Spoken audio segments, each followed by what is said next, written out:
Hello students, welcome to my YouTube channel. Our today's topic is financial statement with adjustment. Question number 4 का A, prepare trading and profit and loss account for the year ended 31st December 2010 and the balance sheet as on that date. The following is the trial balance, capital credit आप सभी जानते हैं, liability side cash asset business का asset है इसलिए asset side, bank overdraft business की liability है liability side, purchase trading के डेबिट में, सेल ट्रेडिंग के क्रेडिट में, रिटर्न परचेज में से लेस और सेल रिटर्न सेल में से less, establishment expenses profit and loss account के डेबिट में, tax and insurance profit and loss account के डेबिट में, बेडर्स जो है ये ओल्ड बेडर्स हैं प्रॉफिट एंड लॉस अकाउंट के डेबिट में, बेडर्स प्रोविजन ये ओल्ड प्रोविजन है ये प्रॉफिट एंड लॉस अकाउंट के क्रेडिट में, या फिर ओल्ड प्रोविजन किस प्रकार से घटाया जाएगा आपको बताया जाएगा। Debtors asset side, creditor liability side, commission आप सभी जानते हैं क्रेडिट दी हुई इसलिए प्रॉफिट एंड लॉस अकाउंट के क्रेडिट में, डिपॉजिट बिजनेस का असेट इन्वेस्टमेंट टाइप है इसलिए प्रॉफिट एंड लॉस अकाउंट के, इसलिए इन्वेस्टमेंट जो है asset side, opening stock trading के डेबिट में, ड्रॉइंग कैपिटल में से less, furniture asset side, bill receivable asset side, bills payable liability side. And there are some additional information. Bad debts provision is maintain 10,000, तो bad debts का new provision आपके पास दिए हैं वो आपके पास 10,000 दिए हैं, तो 10,000 के प्रोविजंस दिए हैं, new provisions for bad dates इसको आप बोल सकते हैं, तो इसको आप दिखाएंगे।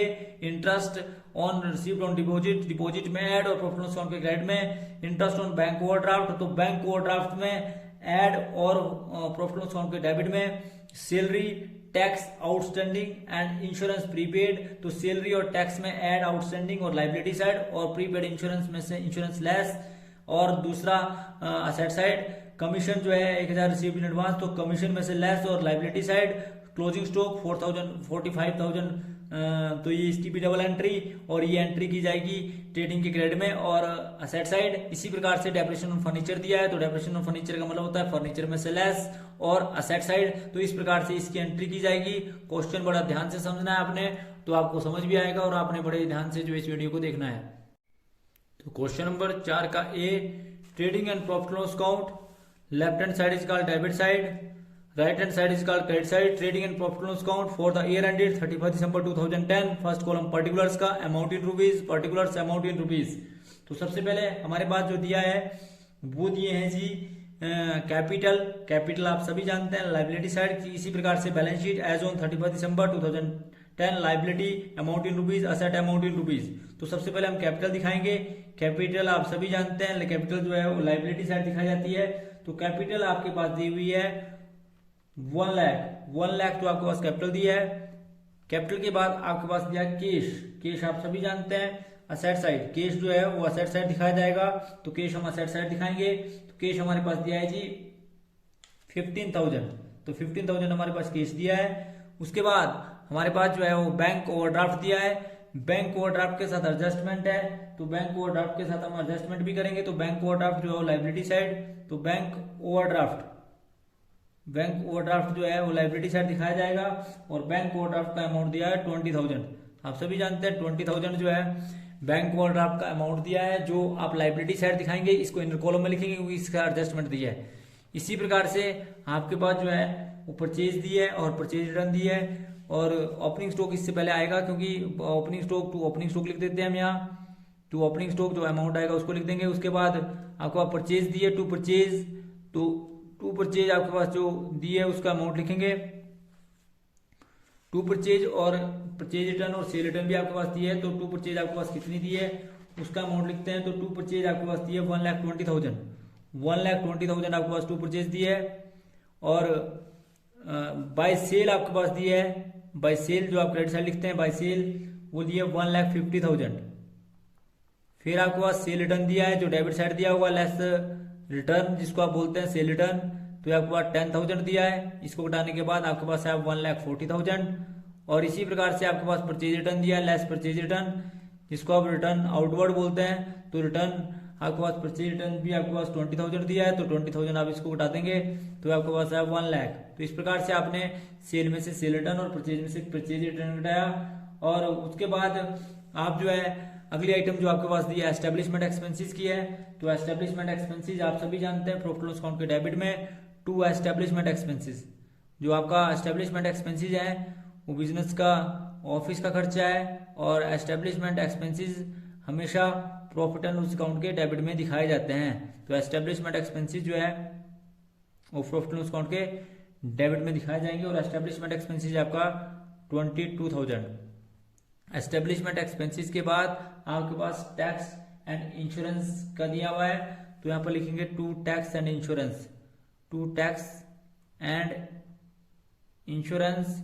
तो टैक्स एंड इंश्योरेंस के साथ काफी एडजस्टमेंट दिए हैं। तो सबसे पहले टैक्स एंड इंश्योरेंस के साथ काफी का मतलब है 2 एडजस्टमेंट दिए है, तो जिसमें ऐड आप आउटस्टैंडिंग करेंगे, जो आउटस्टैंडिंग टैक्स होंगे वो ऐड करेंगे, ऐड आउटस्टैंडिंग जो आपके टैक्स हैं उनको ऐड कर देंगे, और लेस इसमें से जो लेस करेंगे वो करेंगे प्रीपेड इंश्योरेंस। जो प्रीपेड है वो है आपकी इंश्योरेंस। तो इस प्रकार से आपने इसके अंदर जो है ये एंट्री करनी है सारी। तो प्रीपेड इंश्योरेंस को लेस करेंगे और आउटस्टैंडिंग टैक्सेस को इसमें ऐड करेंगे। जब आपका अमाउंट आएगा तो आप देखेंगे।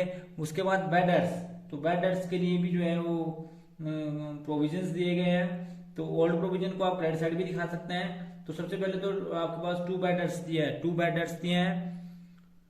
तो 2 बैड डेट्स आपके पास दिए हैं, कितने दिए हैं जी 2 बैड डेट्स, ये देखेंगे आप सबसे पहले। तो 2 बैड डेट्स आपके पास दिए हैं। जो आपने न्यू प्रोविजन बनाना है, यहाँ पर क्वेश्चन के अंदर भी आपको दिया है क्लियर सी कि आपने जो new provision for bad debts बनाना है वो आपने बनाना है 10,000। इसका मतलब है कि आप सन्ड्री डेटर में से 10,000 घटाएंगे। तो पहले आपके पास 2 बैड डेट्स दिए हैं, 2 बैड डेट्स दिए हैं जी आपके पास 5,000। इसमें आपने ऐड करने हैं new provision for bad dates जो आपने ऐड करने हैं, और लेस करने हैं आपने इसमें old provision for bad dates जो आपके ट्रायल बैलेंस के अंदर दिए हैं 7,000। इसको लेस करना है आपने, और जो आपका घटाने के बाद जो आपका अमाउंट आएगा उसको अपने आउटर कॉलम में लिखना है। तो बैड डेट्स के साथ ये एंट्रियां दी हुई थी। उसके बाद डेटर्स आप सभी जानते हैं। डेटर्स जो दिखाए जाते हैं वो आपके असेट साइड। तो डेटर्स आप यहाँ लिखेंगे असेट साइड। तो डेटर्स आपके पास दिए हुए हैं, डेटर्स जो आपके पास दिए हैं वो दिए हैं जी 50,000 आपके पास डेटर्स दिए हैं। उसके बाद आपके पास क्रेडिटर्स दिए हैं। तो क्रेडिटर्स आप सभी जानते हैं वो लायबिलिटी साइड दिखाए जाते हैं। तो क्रेडिटर्स आपके लायबिलिटी साइड, क्रेडिटर्स आपके लायबिलिटी साइड, और क्रेडिटर्स आपके पास दिए हैं 20,000। उसके बाद आपके पास डेटर और क्रेडिटर के बाद आपको कमीशन दी है। कमीशन आप सभी जानते हैं प्रॉफिट लॉस अकाउंट के क्रेडिट में, परंतु इसके साथ भी एडजस्टमेंट दी है। तो यहाँ लिख देंगे आप बाय कमीशन जो आपके पास दी है, और कमीशन में आपके पास 5,000 दी है। इसमें से आपने लेस करनी है रिसीव्ड इन एडवांस, या जिसको आप बोल सकते हैं prepaid less received in advance जो आपको एडवांस में रिसीव हुई उसको आप लेस करेंगे इसमें से जब आपका आएगा। उसके बाद अब बात करते हैं कमीशन के बाद डिपॉजिट की। तो डिपॉजिट आप सभी जानते हैं ये असेट साइड दिखाए जाएंगे डिपॉजिट। तो डिपॉजिट में भी एडजस्टमेंट करे जाएंगी। ऐड एक्रूड इंटरेस्ट की, ऐड जो आपका एक्रूड इंटरेस्ट होगा इसका वो दिया है आपका एडिशनल इन्फॉर्मेशन में, तो एक्रूड इंटरेस्ट इसमें ऐड करेंगे। उसके बाद आप सभी जानते हैं डिपॉजिट के बाद आपके पास दिया ओपनिंग स्टॉक। तो ओपनिंग स्टॉक की वैल्यू आपके पास दी है, ये डिपॉजिट की जो वैल्यू दी थी आपके पास वो दी थी, पहले डिपॉजिट की वैल्यू लिख लें। तो डिपॉजिट की वैल्यू दी आपके पास 40,000। तो डिपॉजिट आपको 40,000 दिए थे, और आपके पास जो ओपनिंग स्टॉक दिया है वो दिया है जी 30,000। तो यहाँ पर 30,000 आप ओपनिंग स्टॉक लिख देंगे। उसके बाद आप सभी जानते हैं कि आपके पास ड्राइंग दी है। ड्राइंग आप सभी जानते हैं करते हैं कैपिटल में से लेस ड्राइंग जो है हमेशा कैपिटल में से लेस होती है। तो 14,000 आप कैपिटल में से घटा देंगे। तो घटाने के बाद आपके पास 86,000 आएगा। तो 86,000 में अगर नेट प्रॉफिट हुआ तो ऐड करेंगे, और लॉस हुआ तो आप लेस करेंगे। तो उसके बाद ड्राइंग के बाद आपके पास फर्नीचर है। फर्नीचर में भी एडजस्टमेंट दी है। तो फर्नीचर आप लिख देंगे यहाँ पर असेट साइड। फर्नीचर आप इनर कॉलम में लिखेंगे क्योंकि इसका एडजस्टमेंट दी है। और फर्नीचर जो आपके पास दिया है वो दिया है जी 6,000। इस पर आप लेस डेप्रिसिएशन करेंगे, जितना भी परसेंट दिया होगा लेस डेप्रिसिएशन करेंगे। आई थिंक ये 10% दिया है। तो देखेंगे जब हम क्वेश्चन करेंगे तो उससे भी जब एडिशनल इन्फॉर्मेशन पढ़ेंगे। उसके बाद आपको बिल रिसीवल दिए हैं। बिल रिसीवल जो है BR जो आप सभी जानते हैं वो असेट साइड आते हैं। तो BR जो आपके 30,000 है, और इसी प्रकार से आपके बिल्स पेबल जो है आपके पास है वो है जी आपका 25,000। तो आपने सारी एडजस्टमेंट आपने एंट्रियां देख ली, मतलब आपने सारी एंट्री ट्रायल बैलेंस की अभी कर ली हैं। अब हम एडजस्टमेंट एंट्री देखते हैं। तो जैसे पहले bad debts provision maintain is 10,000, तो न्यू प्रोविजन जो है वो बैड डेट्स का बनेगा less new provision for bad dates, तो ये आपका बना जी 10,000। तो 10,000 आप इसमें से घटा देंगे और 10,000 घटाने के बाद जो राशि आपके पास आएगी 40,000 की, जिसको आप बोल सकते हैं, वो आउटर कॉलम में लिखेंगे। और जो न्यू प्रोविजन है वो आप ऐड करेंगे बैड डेट्स में। न्यू प्रोविजन 10,000, तो 10,000 आपने जब इसमें ऐड किए तो आपके पास 15,000 हो गए, और 15,000 में से 7,000 आपने जो ओल्ड प्रोविजन दिए थे वो घटा दिए, तो ये आपके पास आए 8,000। तो इस प्रकार से आपने इसकी एंट्री करी। मतलब पहले जो आपके पास बैड डेट्स थे उसमें फर्दर बैड डेट्स जोड़ दिए न्यू प्रोविजन, तो 15,000 हो गया, और जो ओल्ड प्रोविजन थे उसको घटा दिया, तो आपके पास जो आई वो 8,000 की राशि को आपने इस प्रकार से आउटर कॉलम में लिख दिया। उसके बाद ये सारा करने के बाद, यानी कि ये सारी एंट्री करने के बाद, बैड डेट्स और न्यू प्रोविजन की एंट्री करने के बाद आपके पास जो है वो है जी इंटरेस्ट एक्रूड ऑन डिपॉजिट। तो एक्रूड इंटरेस्ट ऑन डिपॉजिट आपने करना है जमा 2100 रुपये इसमें, तो 2,100, तो आपके पास आया 42,100, और इसकी डबल एंट्री करनी है आपने बाय एक्रूड इंटरेस्ट जो आपके पास आया वो आपके पास आया 2,100। उसके बाद आप सभी जानते हैं आप डेप्रिसिएशन लगाएंगे। तो डेप्रिसिएशन जो लगाया जाएगा वो प्लांट एंड मशीनरी पर, वो किस प्रकार से लगाया जाएगा, तो हमने डेप्रिसिएशन से पहले हमारे पास दिया है सैलरी आउटस्टैंडिंग। तो सैलरी हमने टू, यहाँ पर डबल एंट्री भी करनी है, टू सैलरी आउटस्टैंडिंग एक बार यहाँ लिखना पड़ेगा, क्योंकि सैलरी जो है हमारे पास यहाँ क्लियर नहीं दी है। तो सैलरी आउटस्टैंडिंग एस्टेब्लिशमेंट एक्सपेंसेस में भी आप इसको जोड़ सकते थे, क्योंकि एस्टेब्लिशमेंट एक्सपेंसेस में भी सैलरी भी इंक्लूड होगी, परंतु यहाँ पर हमने अलग से लिख दी 1,000 और इसकी डबल एंट्री करी सैलरी आउटस्टैंडिंग ये आपके पास आई आउटस्टैंडिंग 1,000, डबल एंट्री कर दी हमने इसकी। हमने ईच एंड एवरी की एंट्री की डबल एंट्री साथ साथ में करनी है, जिससे हमारा क्वेश्चन जो है वो बिल्कुल सही हो। सैलरी आउटस्टैंडिंग के बाद हमारे पास जो है वो टैक्स आउटस्टैंडिंग दिया है, तो हमने टैक्स में ऐड करना है आउटस्टैंडिंग टैक्स, और आउटस्टैंडिंग टैक्स हमारे पास दिया है इसके अंदर 2,000, तो 2,000 आपने ऐड कर दिया, तो ये आपके पास आया 7,000। और यहाँ पर लिखना है आपने tax outstanding each and every entry की आपने डबल एंट्री करनी है, ध्यान रखना है इस बात का। ये आपका 2,000 है, और आउटस्टैंडिंग टैक्स के बाद इसमें प्रीपेड इंश्योरेंस है, तो लेस करना है आपने इसमें प्रीपेड इंश्योरेंस, और प्रीपेड इंश्योरेंस 7,000 में से आपने लेस करना है कितना जी, जितना आपका प्रीपेड है 500, तो 500 आपने लेस कर दिया, तो आपके पास आया 6,500, और इसकी आपने डबल एंट्री करी, जिसको आपने दिखाया प्रीपेड इंश्योरेंस, तो प्रीपेड इंश्योरेंस भी आपने दिखा दिया जी किस side ji, asset side.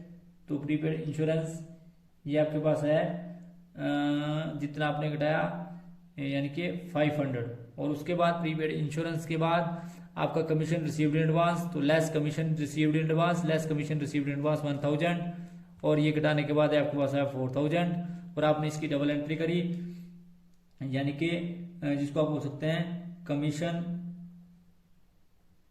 Received in advance जो है वो आपके पास है 1,000।